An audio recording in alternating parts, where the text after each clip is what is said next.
Welcome. In today's video, we're going to walk you through the updated process of verifying your account by email on Discord, step by step. Let's get started. First, open the Discord app on your Android device.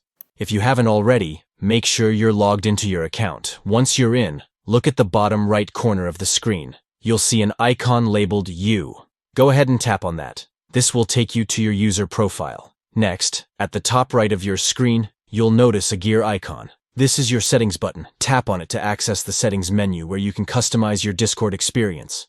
Now scroll down until you find Account. Tap on that option to proceed. Here, you'll see various account-related information. To add your email, simply tap on Add Email. A new screen will pop up prompting you to enter your email address.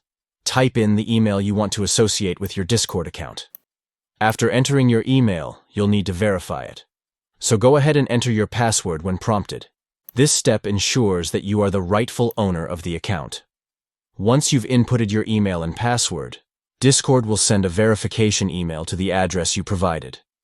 Don't forget to check your inbox and follow the instructions in the email to complete the verification process. And there you have it. You've successfully verified your Discord account by email. If you found this video helpful, please give us a thumbs up and subscribe for more updates. Thank you for watching, and happy chatting on Discord.